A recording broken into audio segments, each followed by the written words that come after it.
Assalomu alaykum yaxshimisizlar? Hammaga yaxshi kun tilayman. Shu bilan o'zim Sidimat akaning bog'chasidan o'tib, shu rag'anadan o'tgandan keyin, ko'pirdan o'tgandan keyin hamma biladi. Garaj qog'oz dizayni hammasi biladi. Shundan o'tgandan keyin 4 paxsasi tiklangan 600 kvadrat metr joy bor ekan. Hozir ishlarni obzor etib barisini ko'rsataman. Boshimiz bilan shu ko'cha. Bu uyda hamma bu Davron Anjar desangizda hamma taniydi. Shuning to'g'risindagi uy. Mana bu garaj bo'ladi. Yoqlar namozini ko'rsataman.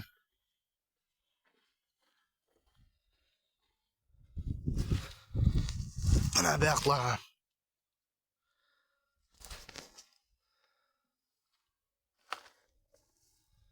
Mana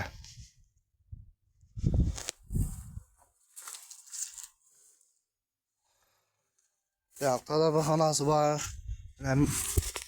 Mana yerda da bir xonasi bor mana. Ko'rt do'stlar mana.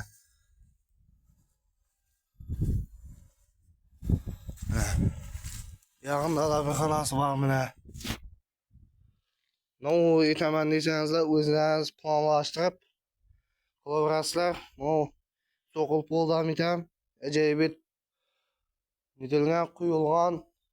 Bana bu joyda aytamiz 2 etaj etib qo'yamiz deb So'qil poldan etam mo'ljalab shu an etib qilgan ekanlar, lekin mana bunday yog'da to'lashmay qolganma.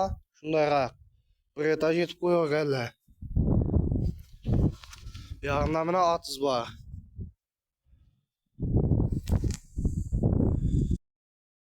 Bu ortaqlarına общий 600 kvadrat metre ekanmi?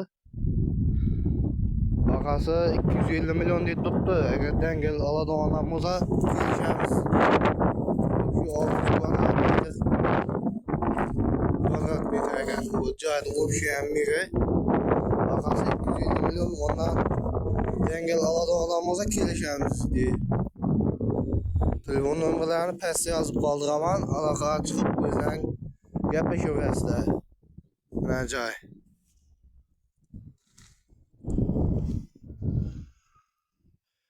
Dengel aladigan bo'lsa kelishiladi bahasi. Mana pastga telefon nomerlarini qoldiraman. O'zlaring gaplashaverasizlar.